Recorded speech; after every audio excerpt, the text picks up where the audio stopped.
Allez, c'est parti. C'est bon, c'est lancé. Boker Tov. Avant de faire le lien avec la paracha, j'aimerais parler d'un sujet et après le finaliser sur la paracha. Puisqu'on est dans le cadre du Bet HaKnesset, de la Kehila, j'ai amené une Gemara que j'aimerais expliquer avec une vision nouvelle, quelque chose que j'ai appris hier. Il y a marqué que Akovea Makom le Tfilato, celui qui a un endroit fixe où il prie, Areu Mitalmidav chez Avraham Avinu. Il est défini comme celui qui continue ce qu'Avraham Avinu a enseigné.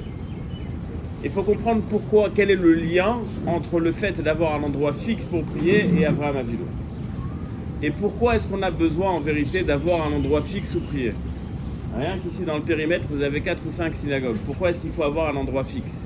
Il y en a qui disent que se fixer un endroit, c'est pas simplement le Bet HaKnesset. Même dans le Bet HaKnesset, avoir sa place avec son nom, c'est pour se disputer, mais avoir sa place habituelle. Pourquoi est-ce que c'est tellement important? Il y a une deuxième Gemara qui nous dit que quand on va monter au ciel, la première chose qu'on va nous demander, et après on va nous demander Kavata etim la Torah. Est-ce que tu as fixé des moments d'étude? Est-ce que tu as fixé des moments d'étude? C'est pas seulement de se dire je vais étudier tant et tant par jour, mais tous les jours à telle heure je vais aller étudier. Encore une fois, on voit le inyan de kviyut, le inyan de fixer, de se fixer un endroit, de se fixer un moment, et on a l'importance que ce moment ou cet endroit soit fixe. Pourquoi est-ce qu'on ne peut pas se suffire de dire tous les jours j'étudie 1 heure, l'homme échané à quelle heure dans la journée? Pourquoi est-ce qu'il faut que ce soit Kavata et Tima Torah tous les jours à telle heure? Il n'y a plus rien qui se passe. La seule chose que je vais faire, c'est aller étudier. Pourquoi est-ce qu'il y a ce moussag-là de se fixer quelque chose et d'être obligé de se plier à ce qu'on a fixé? Alors, bien sûr, ça fait plaisir aux Algériens, mais je vois le sourire de David, donc il fallait le dire. Mais pourquoi est-ce qu'il y a besoin que ça soit fixe? On a une troisième Gemara. Il y a une Gemara qui nous dit Gadol hametzuve veose, mais eno metzuve veose. On aurait pu croire quelqu'un qui n'est pas obligé de faire quelque chose et qui le fait. Waouh, Hazak. Mais quelqu'un qui est obligé de le faire, bon, c'est normal. Normal. Pourquoi est-ce que celui qui est obligé et qui fait, c'est plus grand que celui qui n'est pas obligé de le faire? Pourquoi est-ce que celui qui est forcé à faire quelque chose et qui l'a fait en fin de compte, lui dit bravo? Alors que quelqu'un qui n'est pas forcé de le faire, et il le fait quand même, bon, c'est bien, mais c'est mieux si tu étais forcé. Qu'est-ce qui est plus fort, un enfant qui va à l'école ou un enfant qui va à la fac? L'enfant qui va à l'école, il n'a pas le choix, c'est pas lui qui décide. Quand il va à la fac, c'est qu'il s'est pris en charge, qu'il s'est pris en main, il a dit je vais me développer. Donc il a fait quelque chose de lui-même, apparemment. Eno Metsuve, celui qui n'est pas obligé de faire quelque chose, il a plus de sachar que celui qui est obligé de le faire.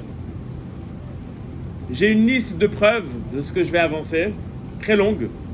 Je vais d'abord expliquer le Yesod, expliquer les 3 questions que je viens de poser, et après ramener des exemples dans la Torah. Une fois, j'ai rencontré quelqu'un qui s'occupe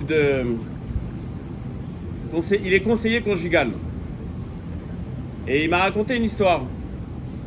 C'est quoi l'histoire? Un mari formidable, en tant que personne, mais en tant que mari, c'est une catastrophe. Pourquoi? C'est le gars qui est hyper serviable. Il aide tout le monde. La seule personne qu'il n'aide pas, c'est sa femme. Et donc, il a reçu le couple. Et donc, la femme a dit, il n'est jamais à la maison, il n'est jamais à la maison, il n'est jamais à la maison. Le mari dit, mais qu'est-ce que tu veux? J'ai des obligations, j'ai une association, je fais du chesed, etc., etc. Ok. Elle lui dit, mais pourquoi tel soir, t'es parti aider telle famille? Le mari dit, mais je comprends pas. Tu comprends pas, la maman, elle est enceinte, elle n'est pas métafkadet à la maison. Et sa femme, elle lui dit, et moi alors? Moi aussi, je suis enceinte. À partir du moment où on est obligé de faire quelque chose, dans le cadre du mariage, dans le cadre du travail, on n'a pas envie de le faire. Et quand on le fait, on sait qu'on va pas avoir de... Il n'y a personne qui va te féliciter. Tu changes une ampoule à la maison, qu'est-ce que ta femme, elle te dit? C'est pas trop tôt. Tu changes une ampoule chez ta mère, ah, mon fils, un ingénieur en électricité. Pourquoi? Là, je suis pas obligé, là, je suis obligé. Quand je suis obligé de faire, ça va mettre 6 mois pour changer l'ampoule à la maison. Chez ma mère, tout de suite, je vais aller parce que je sais, je suis pas obligé de le faire et je vais être félicité. Donc à partir du moment où je suis obligé de faire quelque chose, ça me dérange. À partir du moment où je suis obligé de faire quelque chose, j'ai une seule envie, c'est de faire le contraire de mon obligation. Le contraire de ce que je suis obligé, c'est ça qui m'intéresse. Ce que je suis obligé de faire ne m'intéresse pas. La Gemara raconte au sujet de Akedat Yitzhak que le Satan est venu voir Avraham Avinu et il a commencé à argumenter. Quand Avraham Avinu a pris la route, il a commencé à argumenter. Avraham Avinu lui a dit à la fin, après tout, il a discuté avec lui, il lui a dit à Avraham, c'est marqué dans le Télim, Va'ani betumi elech. Moi, laisse tomber, ça sert à rien de discuter avec moi. Moi, je suis simple. Moi, ce qu'on m'a demandé de faire, je fais. C'est-à-dire que la qualité, une des qualités de Avraham Avinu, c'est qu'il est Eved. Hachem, il lui a dit, va le faire. Commence pas à argumenter. Et oui, mais peut-être que il m'a demandé de le faire, je le fais. Hakovea makom letfilato. Quelqu'un qui va se fixer à un endroit où il prie. Tous les jours. Bon, il y a des jours où c'est un peu plus tôt. Mais tous les jours, 8h15, c'est pas mal aussi. Tous les jours, au même endroit. Mais pourquoi je suis obligé de venir ici? Je peux aller en bas de la maison, je peux aller autre part. Non, mais j'ai fixé quelque chose. Et le fait même de s'être mis une misguérette, de s'être limité à un endroit où prier, c'est la même chose. Je vais créer chez moi cette habitude, ce service de Hachem en tant que Eved. C'est pas j'ai besoin de prier, bon j'ai pas le choix, alors il me faut une synagogue. Puisque j'ai pas le choix, il me faut une synagogue, je vais choisir n'importe laquelle. Mais te dire je vais choisir n'importe laquelle, c'est garder ta liberté dans le choix de l'endroit où tu vas prier. Garder ta liberté, c'est le contraire de Eved Hachem.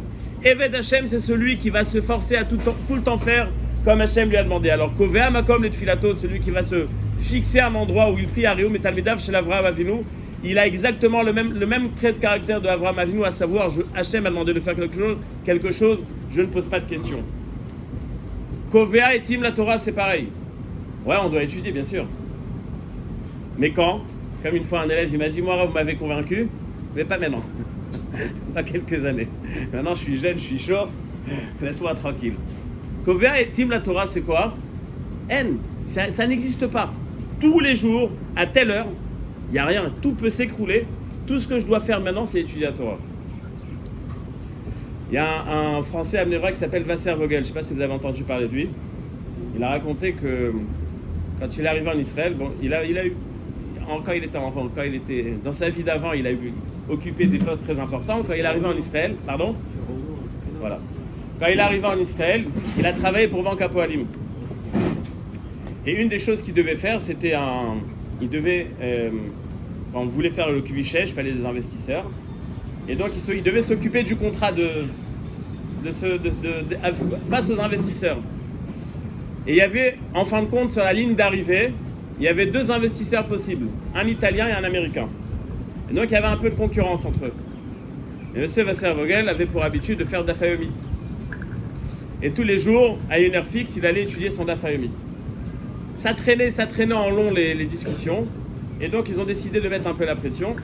Allez, venez en Israël, chaque représentant, venez en Israël pour qu'on puisse faire avancer les choses. Donc il rencontrait l'Italien, la guide, je ne me rappelle plus exactement tous les détails. L'heure arrive, 4h de l'après-midi, bye. Il revient une heure après, un jour, 2 jours, 3 jours. Il reçoit des messages de la direction, tu ne peux pas faire ça. Pourquoi tu ne peux pas faire ça? Parce que les Italiens étaient persuadés qu'à ce moment-là, il allait discuter avec les Américains. Et lui, il n'y a pas haine. J'ai décidé, Kavata et Tim la Torah, j'ai décidé. Comme les Italiens ont été paniqués parce qu'ils étaient sûrs qu'il était en train de leur préparer un coup, ils ont signé, ils ont été d'accord sur tout. Et ils sont venus le voir après, mais qu'est-ce que tu faisais en parallèle? Daf Yomi. Kavata et Tim la Torah. Je ne sais pas si lui, il a gagné quelque chose, on s'en fout. C'est pas les histoires de Blanchette, ils se sont mariés, ils étaient heureux à la fin. Mais Kavata et Tim la Torah, c'est-à-dire qu'il n'y a rien qui m'intéresse. Gadol Ametsuve Veose. Pourquoi est-ce que quelqu'un qui est obligé de faire, il est défini comme plus grand que quelqu'un qui n'est pas obligé de faire? Parce que la nature humaine ne veut pas être asservie. On connaît tous liberté, égalité, fraternité. La liberté, c'est je fais ce que je veux. Tant que tu n'empêches pas les autres de faire ce qu'ils veulent. Pourquoi? Parce que chacun est intéressé de faire ce qu'il veut. Je veux faire ce que j'ai envie de faire. Je ne veux surtout pas être limité. La seule limite que je suis prêt à accepter, c'est la limite qui va protéger ma liberté. À partir du moment où ma liberté est assurée, alors je suis prêt à payer le prix pour ne pas empêcher la liberté de l'autre. Mais ce qui m'intéresse, c'est de moi-même être tranquille, de faire ce que je veux. L'homme ne veut être asservi à aucune valeur, ne veut être obligé de faire, il ne veut pas être obligé de faire quoi que ce soit. Le Rambam nous dit qu'on a un moussag qu'un goy peut venir et faire les Sheva mitzvot bnei Noach, les 7 mitzvot noachid. Mais attention, nous dit le Rambam, il y a une condition. S'il les fait parce qu'il a compris que c'était important de les faire, l'otir tsar, c'est normal, l'otignov, c'est normal, pour presque tout le monde. Donc, il ne le fait pas parce qu'il a reçu la Torah de Hachem par la Havdout de Hachem. Il le fait parce que son intellect l'a amené à une conclusion. Mais si c'est ton intellect qui t'a amené à une conclusion, donc tu gardes toutes les cartes en main. Donc, tu es encore celui qui va décider. Aujourd'hui, tu décides comme ça. Demain, tu vas décider autrement. Tu continues à garder ta liberté. Nous dit le Rambam, celui qui fait les mitzvot parce qu'il a décidé de les faire, c'est comme s'il les a pas fait. La Torah, c'est pas parce que toi, tu as compris qu'il fallait les faire. Ah oui, la Torah, elle a raison, Shabbat, c'est très intéressant. Super, Tadarava. On est très content que tu donnes une bonne note, mais ça nous fait une belle jambe. En tous les cas, pour toi, c'est pas considéré que tu as fait le Shabbat d'Hachem. Tu as fait ton Shabbat à toi. Kol hakavod, la brioute. Mais en tant que Eved Hachem, tu fais pas partie de l'équipe. Si tu décides toi-même, tu n'es pas Metsouvé. Tu es celui qui est en train de décider. Donc, tu es en train de garder les décisions. Tu es en train de garder les cartes proches de ton cœur. Et donc, tu es loin du service d'Hachem. Tu es au service de ton cerveau, pas au service d'Hachem. On va voir. Le Nishma, il est après le Naasé. Après que tu es au service.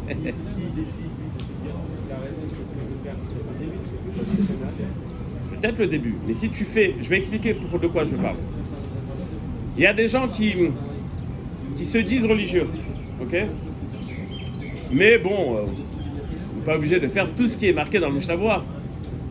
Ok, enfin, t'es quelqu'un de bien, parce que c'est pas mal déjà 80%, mais t'es 80% pas de juifs, t'es 80% d'autre chose. Le Naasé, qui vient avant le Nishma, il est ce qui est marqué, je fais. Masha ani chayav ani oseh. Après que je suis dans le cadre de service, d'être asservi à 100% à Hachem, maintenant je vais essayer de comprendre. Il y a une histoire, je vais raconter une histoire. Avec Rabbi Shimiri Manov. Il raconte qu'il est parti voir son maître et il lui a dit: Rav, j'ai un problème. Quand je fais la tefila, je vois des lettres en feu qui descendent du ciel. On aurait rêvé avoir ce genre de problème. Il lui a dit: mais tu vois les kavanot du Hari, toi? C'est les kavanot du Harizal. Il lui a dit: non, mais moi je ne veux pas prier avec les kavanot du Harizal. Je vais prier simplement. Hachem m'a demandé de prier, je vais prier. Ça veut dire qu'on doit arriver à un niveau où on fait parce qu'on doit faire. Maintenant, tu veux comprendre après, tu veux faire, ok, mais dans le cadre de ce que tu es, dans le cadre de ton service, tu es à 100% au service. Imagine, tu as un employé. Il est super. Sauf que dans son contrat, il doit arriver tous les jours à 8h. Il arrive tous les jours à 8h15. Il y a un problème. Donc, il fait ce qu'il intéresse de faire. Et c'est bien, parce que quand nos intérêts convergent, alors on est ensemble, c'est super. Mais le jour où il va avoir un autre intérêt, il va te laisser tout seul. Quelqu'un qui est au service d'Hachem, il doit être asservi à Hachem. Quelqu'un qui est au service d'Hachem, il ne doit pas réfléchir pourquoi et comment. Hachem, il m'a demandé de faire, alors je suis obligé de faire. Donc, quelqu'un qui est au service d'Hachem, il doit être à 100% au service d'Hachem, sans avoir à dire oui, mais peut-être que. La Gemara nous raconte l'histoire de Chizkiyahu Amelech, qui était un roi qui était tzaddik. Yeshayahu est venu le voir, il lui a dit: tu vas mourir. Tu vas mourir et tu vas pas vivre, c'est marqué dans le passouk. La Gemara a dit: ça veut dire quoi, tu vas mourir, tu vas pas vivre? Tu vas mourir du Olam Hazé et tu vas pas vivre dans le Olam Haba. Qu'est-ce que j'ai fait? Il lui a dit: t'as pas eu d'enfants? Tu devais avoir des enfants. Il lui a dit: mais j'ai vu en névoie, en prophétie, que mes enfants allaient être des Réchaïm. Il lui a dit: Yeshayahu be'adeh kafshe de Rachmana lamalach. Qu'est-ce que tu réfléchis à la place d'Hachem? T'as une mitzvah d'avoir des enfants, tu commences à dire: oui, mes enfants vont être Réchaïm, c'est vrai. Ces enfants étaient des grands Réchaïm. C'est nachon. Aval, qu'est-ce que tu réfléchis à la place d'Hachem? On ne te demande pas de venir être d'accord ou ne pas être d'accord avec Hachem. Ce que la Torah, elle te demande, c'est d'être complètement asservi. Je vais expliquer comment ça marche, les étapes que tu as demandées. Mais en tous les cas, on te demande d'être complètement plié au Retzon d'Hachem. De ne pas commencer à faire le malin et à dire: oui, bon, ça je peux pas. Il y a une technique à avoir après qu'on a décidé de faire toutes les mitzvot et qu'on n'est pas capable de les faire. Alors on va étape par étape. Mais dans ma décision de faire, je suis à fond. Et donc chaque chose que je dois faire, je le fais. Ah, aujourd'hui je suis pas capable, ok, je vais devoir m'adapter. Mais il y a des gens qui disent: bon, ça c'est bien, ça c'est très bien, ça c'est moins bien. Et donc ils prennent des décisions. Qu'est-ce qui va être plus important, qu'est-ce qui va être moins important dans la Torah? Tu n'es pas en train de faire la Torah, tu es en train de faire ta Torah. Tu peux en faire, tu peux faire ce que tu veux. Tu as le libre arbitre. On se verra à 120 ans. l'histoire de Shimi Ben Gera. Non, je vais amener un truc plus grave. Avant Shimi. Non, on va commencer par Shimi Ben Gera. Shimi Ben Gera a très mal parlé à David Amelech. Sur son lit de mort, David Amelech dit à Shlomo Amelech, je sais que mon fils, tu es Chacham, et il faut que tu règles le problème de Shimi Ben Gera. Shlomo Amelech appelle Shimi Ben Gera et lui dit, tu sais quoi, tu vas habiter à Yerushalayim et tu n'as pas le droit de sortir de Yerushalayim. Et où Ishbia Auto, il a fait jurer, tu n'as pas le droit de sortir à Yerushalayim. Pourquoi est-ce qu'il a besoin de le faire jurer? Si Shlomo Amelech, qui est le roi, t'oblige à rester, tu es déjà obligé de rester. Non, il lui renforce encore l'interdit de sortir. Non seulement le roi m'interdit de sortir, mais en plus j'ai juré. C'est quoi la chorma dans ça? C'est quoi la chorma de dire à Shimi Ben Gera de rester? Et ce qui s'est passé en fin de compte, c'est que Shimi Ben Gera a 2 esclaves qui se sont sauvés. Et il leur a couru derrière pour les attraper, il est sorti d'Yerushalayim et Shlomo Amelech lui a réglé son compte. Ma chorma agdola. La chorma elle est très simple. Tu peux rester habité toute ta vie à Yerushalayim. Toute ta vie. Il y a marqué dans la Gemara qu'il y a des chachamim qui sont jamais sortis d'Yerushalayim. Jamais. J'étais hier soir à Yerushalayim, je peux comprendre. Jamais sorti d'Yerushalayim. Comme si je te dis, bon, tu sais quoi, je te chète une villa à Saint-Tropez, à condition que tu ne sors pas de là-bas. Au début, on sourit. Et après, combien de temps on va tenir? Zéa Chorma. Shlomo Amelech savait très bien que si je l'oblige à rester, il ne voudra pas rester. Parce que la nature humaine, c'est d'aller contre les obligations. On t'a obligé à faire quelque chose, la chose que tu recherches, c'est d'aller contre tes obligations. On ne veut pas être obligé, alors on va prendre une Torah sikhlit. La Torah, elle est logique. Et donc, quand je fais Shabbat, je ne suis pas obligé, j'ai décidé. Quand je fais toutes les mitzvot et quand je dis, bon, il y a marqué dans Mishnah Berurah qu'il faut faire dans ce cas-là cette bracha et dans ce cas-là cette bracha. Bon, il nous a gonflé. Ou alors, il a raison. Pourquoi? Parce que c'est moi qui décide. Ça me fait plaisir de le faire quand c'est moi qui décide. Mais quand c'est marqué, c'est un psak. Voilà, Ovadia, elle dit comme ça, ouais, mais je comprends pas, mais je suis pas d'accord. Et Rav Yitzhak Yosef, il a dit ça, je suis pas d'accord et je comprends pas. Miata bichlal. Mata mevin bichlal. Comment est-ce que tu peux dire, bon, bah ok, là je comprends pas. T'es pas au service de la Torah, t'es au service de toi-même. Alors c'est vrai, quand ça t'arrange, c'est magnifique. Et dans la majeure partie des cas, ça t'arrange. Mais est-ce que tu es au service de la Torah ou est-ce que tu es au service de toi-même? Est-ce que tu fais ce que ton intellect t'a demandé de faire ou est-ce que tu as compris ce que la Torah me dit de faire, je suis obligé de faire? Et ça ne change pas si je comprends ou ça ne change pas si je ne comprends pas. Yitro, futur gendre Moshe Rabbeinu. Il y a marqué dans le Midrash quelque chose d'incroyable. Moshe demande la main de Tzipora et Yitro lui dit à une condition. Le premier enfant que vous allez avoir, idolâtre. Non, c'est incompréhensible parce que chronologiquement parlant, Yitro était déjà Choser B'Tshuva à ce moment-là. Quand Moshe est venu sauver les filles de Yitro, pourquoi est-ce qu'il a eu besoin de les protéger? Parce que Yitro a décidé de quitter toute la Avodah Zara, et donc tous les bergers étaient contre les filles de Yitro. Il a eu besoin de se battre pour les protéger. Donc Yitro, tu as déjà été Choser B'Tshuva. Alors pourquoi tu veux que ton premier fils soit idolâtre? Nous dire Ephraim Shmulevitz, c'est ça très simple. Yitro, il est arrivé à une conclusion intellectuelle.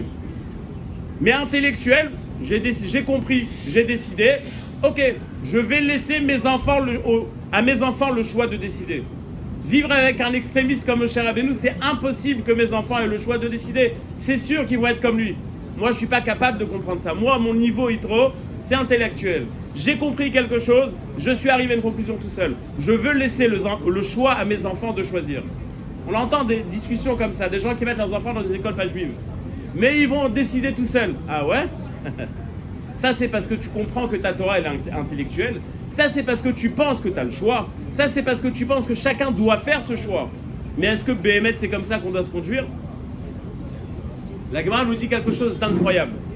Imaginons comment on appelle ça, un proxénète, celui qui s'occupe de prostituées. Ouais. Il vient témoigner au Beddin sur une femme et il dit que cette femme-là, elle est mariée. La Gemara nous dit qu'on le croit. La Gemara dit, mais c'est normal qu'on le croit. Si il vient témoigner qu'elle n'est pas mariée, je comprends. Et il réfléchit en mode business. Mais s'il vient me dire qu'elle est mariée, il n'a aucun intérêt. La Gemara nous dit, non. Maïm gnuvim imtaku. Il veut qu'elle soit avec un tampon de mariée, qu'elle lui soit interdite. Comme ça, il va kiffer plus. Pourquoi? Parce que quand il y a un interdit, je peux braver l'interdit, ça m'intéresse. L'homme n'est intéressé par aucune limite. Il ne veut être limité de rien du tout. Rien du tout. Et au contraire, si tu peux lui créer des limites, Il y a une phrase comme ça en français, les lois sont faites pour être transgressées, j'ai oublié. Il y a une façon de faire, c'est-à-dire qu'on est content de braver la loi, on est content d'aller contre. L'homme ne veut pas être limité.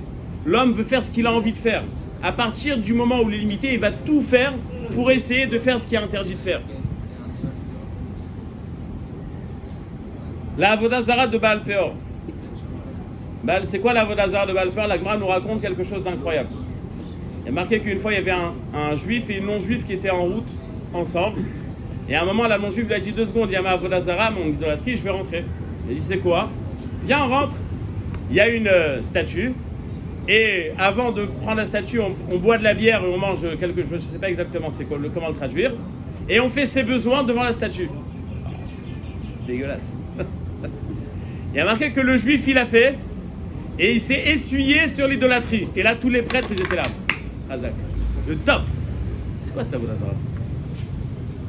C'est quoi cette Avodah Zara? C'est dégoûtant. La réponse, nos limites. Il n'y a aucune limite. Cette Avodah Zara, c'est Woodstock, je ne sais plus quelle année c'était. Il n'y a pas de limite. Fais ce que tu as envie de faire. Il n'y a rien qui t'empêche. Tout est permis. À quand le Besséder? Comme je l'ai dit auparavant, tout est permis tant que tu ne déranges pas l'autre. Pourquoi? Parce que chacun veut avoir toute la permission de faire ce qu'il veut. Il ne veut pas être dérangé par l'autre. Alors je suis prêt à payer le prix de ne pas être suffisamment libre pour être au moins 90% de liberté. Tout est permis. C'est Avodah Zara. Avodah Zara, que tout est permis. Comment est-ce qu'ils sont arrivés à ce genre d'Avodah Zara? La Gemara nous raconte. On va y arriver bientôt. Paracha la semaine prochaine. Il y a marqué que les Bnei Israël étaient à côté de Ammon et Moab. Balak a essayé de les maudire, ça n'a pas marché. Balak, il a dit... comment il s'appelle là? Non, le Bilam. Il a dit, il y a une technique. On va leur faire faire des rapports interdits. Comment est-ce qu'on va faire? Il y avait le marché. Dans le marché, il y avait des vendeuses les plus moches possibles à l'entrée du magasin. Et elle leur vendait à un prix pas très intéressant. Et au début, elle leur a dit, bon, tu sais, regarde, si tu veux à l'intérieur, peut-être tu vas trouver ton affaire. Là-bas, il y avait une vendeuse top modèle. Et elle lui faisait des bons prix. Ah, si c'est comme ça, on parle d'affaires. À col de salaire, on parle d'affaires. Après 2-3 fois, elle dit, bon, t'es comme chez toi, sers-toi, fais ce que tu veux. Après, il y a marqué dans la Gemara, et tu vois le tonneau de vin là-bas, tu peux te servir. Et après avoir bu du vin, Nigmar à Sippo. La Gemara nous dit que si on avait réussi à interdire le vin qui était caché à ce moment-là, mais le vin d'un goy à ce moment-là, on ne serait pas arrivé à une Avodah Zara, à cette Avodah Zara. Quel rapport? À partir du moment où il n'y a pas de limite, alors il n'y a pas de limite. Comment est-ce qu'on peut se limiter en créant de nouvelles limites?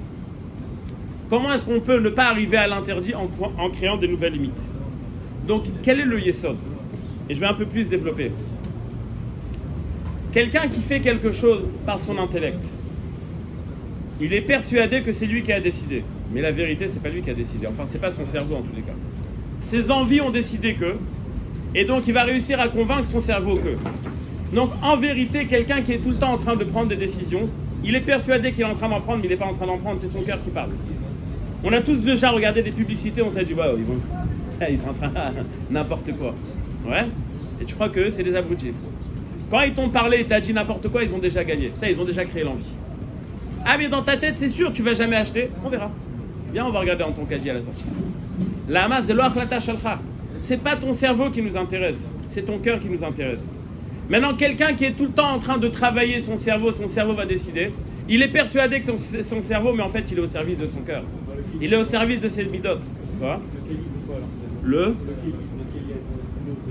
de quoi? C'est-à-dire? De faire le kéli quelque chose. On doit faire le kéli quelque chose dans la vie. Après, on doit faire le kéli. J'ai pas compris la question. Là, tu es en train de dire qu'en réalité... je vais expliquer comment est-ce qu'on arrive à... Non, pas tout, chef, du tout. Quelqu'un qui est donc tout le temps en train de prendre des décisions par rapport à son... ça c'est bien, ça c'est pas bien, c'est moi qui fais des choix. Donc forcément il va se tromper. Quelqu'un qui est Eved Hashem. Quelqu'un qui est Kovea Makom le Tfilato. Quelqu'un qui est Kovea Etim la Torah. Donc maintenant son corps c'est une machine. Donc il a plus de shochad de ses envies. Son corps c'est devenu une machine. Maintenant son cœur est entre ses mains. Pourquoi est-ce qu'on a envie de certaines choses? Parce qu'on n'a pas envie de faire des efforts. Alors on va se laisser aller vers ça. Mais quand on prend des décisions quand on est habitué à prendre des décisions qui sont basées sur mon corps, sur mon corps, pas sur mon cœur. C'est-à-dire que je suis libre de faire ce que je veux. Je ne suis pas méchouban ni à la halakha ni à rien d'autre. Je fais ce que je pense qui est bien. Moi, on entend plein de discours. J'ai jamais fait de mal, jamais tué, jamais volé. Ok, ça fait de toi quelqu'un de bien. Ça fait de toi quelqu'un qui fait la Torah. Il y a plein de gens qui n'ont jamais tué, qui n'ont jamais volé. Eved Hashem, c'est un chiebout. Ça veut dire que ce que Hashem il te demande, je veux que tu sois asservi. Mais qu'est-ce qu'il veut? Quoi, il veut des robots? Non, ton corps va être asservi. Et à partir du moment où ton corps va être asservi, ton cœur sera libre de se transformer. Ton cœur ne peut pas se transformer quand tu as encore envie, quand tu es encore habitué à faire ce que tu as l'habitude de faire. Tu dois changer tes habitudes, tu dois être plié à des nouvelles habitudes qui dépendent de ce qui est marqué dans la Torah, / halakha le maaseh. Et à partir du moment où tu es plié 100% à la halakha, 100% à la halakha, et tu deviens une machine, tu deviens un automate. Ça a l'air complètement fou. C'est là que tu vas te transformer. C'est là que tu vas réussir à avancer, pardon?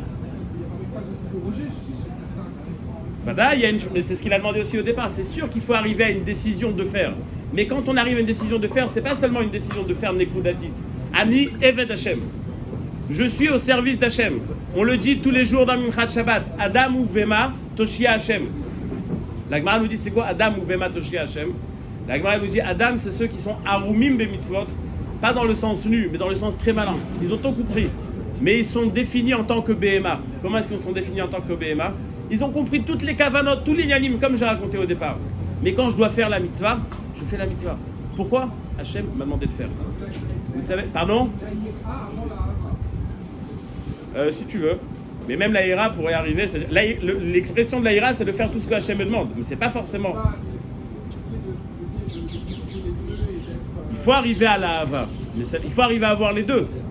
Il faut arriver à avoir. Tu aimes tes parents, si tu n'as pas de respect pour eux, tu vas te conduire très mal avec eux. Si tu n'as que du respect, tu vas te conduire aussi très mal. Tu dois arriver aux deux. Mais pour passer l'étape de dire je suis un Eved Hashem, c'est pas, écoute, cette mitzvah elle est super, je fais celle-là, mais vraiment très bien, je la fais à fond. Et les autres, non. Évidemment, quand on est dans une. Je suis obligé d'ouvrir la parenthèse, il faut bien comprendre. Quand on est dans un mode où on veut avancer, on est tous dans un mode où on veut avancer, il y a tous des choses, on a tous des choses où on n'est pas trop capable de le faire. Mais il y a deux approches. Il y a je ne suis pas capable de le faire, donc j'ai décidé qu'il ne faut pas le faire. Il y a je ne suis pas capable de le faire, j'espère que je vais le faire. Ça veut dire que dans mon envie, je suis Eved Hashem. Maintenant, j'espère et j'aspire à arriver à être Eved Hashem. Donc, dans ma hashkafa, dans ma façon d'être, je veux faire les 100%. Il n'y a pas, je décide, cette mitzvah elle est plus importante que l'autre. En kazé d'avar. T'es qui, toi, pour dire ça c'est mieux ou ça c'est. T'es au service d'Hachem. Si t'es au service d'Hachem, tu es obligé de tout faire. Ah, maintenant, mon corps n'est pas adapté. Sois chacham. Sois chacham. Donc, va étape par étape. Mais dans ta vision des choses, tu veux les 100%. Tout. Surtout des rabanan. Pourquoi? Parce que c'est plus dur à recevoir. Si mon cher Rabbeinu, il vient, il te dit ah, tu sais, mon fils, il faut faire ça. Mon cher Rabbeinu, mais t'as un petit rabbin qui arrive et te dit tu sais, d'après Mishnah Berurah, c'est comme ça. Oh, c'est bon. On va trouver sur Rav Google un autre gars qui va me dire que c'est moutar. Zelo Eved Hashem. Ata oved et atzmecha. Ata oved al atzmecha. Quelqu'un qui est tout le temps en train de faire des choix. C'est d'ailleurs la raison pour laquelle Asel Echarav. Si on choisit tous les jours, Rav Antel il dit que les femmes elles peuvent mettre la perruque de cette couleur-là. Rav Antel il dit que les jupes ça doit être comme ça. Rav Antel il dit que Shabbat c'est comme ça. Ah ok. Libre service mon ami. T'es au service de toi-même. T'es au service de toi-même. Donc tu fais, aujourd'hui c'est très facile. Tu veux, je te trouve n'importe quoi. Tu cherches, tu marques ce que tu veux. Moutard, tu vas trouver. Ah ben il y a un Rav qui agit. Donc mais évidemment que c'est un problème. Assez les Harav. Le Rabbanim, assez les Harav. Pourquoi? Parce que tu dois rentrer dans un cadre de service Hachem et tu dois être cohérent. Tu peux pas dire bon ouais ça va, on s'arrange. Quand on s'arrange, donc ça veut dire que je fais ce que je veux, mais comme je veux pas me sentir mal à l'aise, j'ai besoin d'avoir des accords. Donc t'es pas un Eved Hashem, donc tu fais du stand-by. Un Eved Hashem, c'est quelqu'un qui va accepter tout ce que la Torah lui demande, il va aller avec cohérence, avec la même personne, avec le même rab, il va le faire jusqu'au bout, et là, au fur et à mesure, il sera capable de se transformer.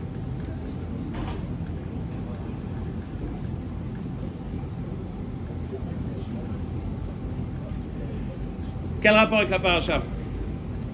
Et après, peut-être que je continue, on verra. Si vous êtes encore présent. Zot Rukat HaTorah. Le Rachaim pose une question. Zot Rukat HaTorah. Non. Zot Rukat HaPara. La para, c'est paradoxal. Qu'à le dire, paradoxal. Mais la seule chose qu'il faut se rappeler maintenant.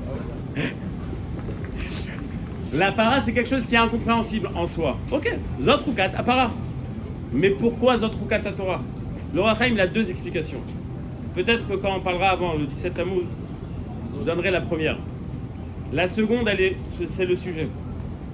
Quelqu'un qui veut être défini en étant au service de la Torah, Chukat Torah. Je ne fais pas la Torah parce que j'ai compris. Je ne fais pas la Torah parce que... Évidemment, il faut faire une décision. Je veux être au service d'Hachem. Mais maintenant, quand je suis en train de faire la Torah, c'est pas parce que j'ai plus compris ou mieux compris. Ani Eved Hachem. Avraham Avinu, il a dit, les Toumi Elech, Maché Hachem Omer Ani Ose. C'est le Yortzeit du Rabbi. On va dire quelque chose de Rav Shach. Après, je vais dire quelque chose du Rabbi. Quelqu'un est venu voir le Rav Shach, il lui a dit, Rav, qu'est-ce que je dois penser dans les kavanot du shofar? Kavanot du shofar, si vous allez chez des Mekoubalim, c'est Ensof. Ça peut durer 3 heures. Mama kavanot, c'est super profond le shofar. Il lui a dit, les kayem et ma shekatouf batora. Commence pas à prendre la tête. Inyanim et tout ça. La plus belle avodat Hachem, il a demandé, je le fais. Ah mais je comprends pas. Ah mais j'ai envie de comprendre. C'est très bien d'avoir envie de comprendre. Pourquoi tu le fais maintenant? C'est pas parce que tu as compris qu'il y a un inyan de shofar et de akedat Israël. Parce que Hachem il m'a demandé, je le fais. C'est la première histoire que j'ai ramenée. L'Admon Mirimanov. Il avait toutes les kavanot du Harizal, mais il voulait passer à l'étape au-dessus. Après tout savoir, ce qui m'intéresse, la avod Hachem et Trimut. Hachem Bikesh, Ani Ose. Quand même, c'est les Yortzeit du Rabbi. Je pense que dans les Mivtsaïm et dans tout ce que le Rabbi a mis en place, ça rejoint ce qu'on a dit.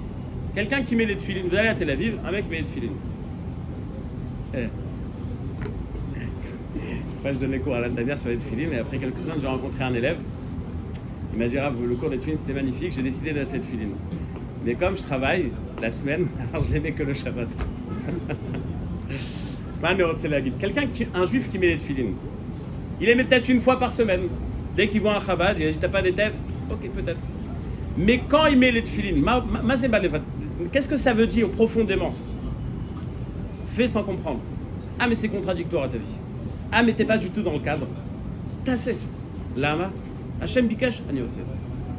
Hachem Bikash Ani Ose. C'est-à-dire qu'à partir du moment, même si c'est quelqu'un qui dans sa vie n'est pas du tout religieux, peut-être qu'il a fait avant et après toute la vérité du monde, le fait d'accepter, de mettre les tefilines, c'était ça le rayon du Rabbi, c'est que tout le monde est au service d'Hachem. Ah, il fait plein d'avérotes, l'homme chané, cette mitzvah, il est obligé de la faire. C'est pas parce que tu fais pas plein de mitzvot ou que tu fais plein d'avérotes, tu n'es pas obligé de faire ça. Un calcul comme ça qui se dit, oh, de toute façon, je fais pas Shabbat, alors j'ai qu'à pas manger kasher. Quel rapport? Parce que tu as mis une claque à ton père avec la main gauche, tu vas lui mettre avec la main droite. Tu es au service d'Hachem. Tu es tombé quand tu n'as pas fait ce que tu devais faire. Tu n'es pas obligé de tomber sur tout le chemin. Ce que le Rabbi, il a fait, c'est ça. Chaque juif, il doit savoir, Ani Eved Hachem. Ata Eved Hachem. Et donc, même si c'est une mitzvah périodique, mais cette mitzvah, tu es obligé de la faire. Ah, mais c'est contradictoire, mais. Oui, l'homme chané. Tu es obligé de le faire. J'ai encore beaucoup de temps ou pas? J'ai amené qu'une chose encore. Combien de temps tu dois parler? Hein? 7 minutes. Alors, je pense que je vais arrêter là. Je vais rien que résumer avec le Rachaim Zot Chukata Torah. C'est-à-dire que pour se dire être au service d'Hachem, c'est très simple. C'est une décision dans la tête. Ce qui est marqué, Mashekatouv, Alacha le Maaseh, Ani Ose. Je passe à l'étape d'après en approfondissant. Je passe à l'étape d'après, même si je ne suis pas capable de tout faire. Mais je sais que je suis obligé de tout faire. Ne pas créer une identité où on peut se suffire de 612 mitzvot, ça n'existe pas. 612 mitzvot, c'est le plus grand rachat du monde. Moumar le Davarecha, nous dit la Gemara. Quelqu'un qui a décidé de ne pas faire une seule des mitzvot, Moumar le Kol HaTorah Kula, il touche au vin, le vin il n'est pas kasher. Lama, il fait 612 mitzvot. 612 mitzvot de qui? Celle qu'il a décidé. 613 mitzvot, c'est les mitzvot d'Hachem. Quelqu'un qui veut être défini comme Eved Hachem, il doit être à 100%. Ah, je ne suis pas capable. Ok, je sais que j'ai un problème, mais ce que j'aspire, c'est d'arriver au 100%. Be'atzlacha à tous, amen, amen.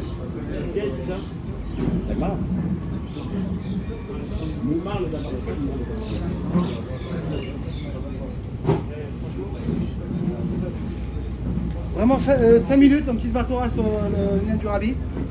La vérité, on a un très bon contact, moi et lui. C'est quand il était petit, il a appris chez ma mère. Ma mère, c'est sa ganénette. Et tous les matins, avec ma mère, c'est une ganénette spéciale. Les gens, jusqu'à aujourd'hui, ils se rappellent. Même, je pense qu'un enfant, quand il est petit, il a 4-5 ans, mais les gens, ils se rappellent quand ma mère, le matin, elle recevait.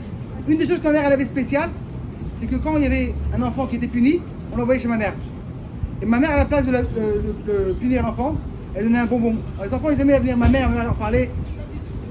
Quand j'avais 6 ans, un jour, on est parti chez le rabbi. Je me rappelle quand j'étais petit, je me rappelle, à l'époque, on voyageait, c'était spécial. Et quand je suis arrivé là-bas, on est arrivé mercredi. Et Shabbat, chaque Shabbat, il y avait comme une vadoute. Des fois, ça prenait 5 heures, 6 heures, 7 heures, 8 heures. Et je suis arrivé là-bas pour la première fois. Et tout d'un coup, le 770 se remplit d'une façon incroyable. Et vraiment, il n'y a pas où bouger. Et tout d'un coup, on est bloqué. Et moi, je voulais être un petit peu à côté du rabbi. Mais impossible de bouger. Tout d'un coup, il y a un petit Américain qui me dit, écoute-moi, je sais comment arriver à côté du rabbi. Viens avec moi. Je sais comment tu sais, ne t'inquiète pas. Il est parti. On est parti dans tous les bancs. C'est des bancs c'est comme des tables comme ça ici. On peut dans tous les bancs. Et on va jusqu'à en face du rabbi.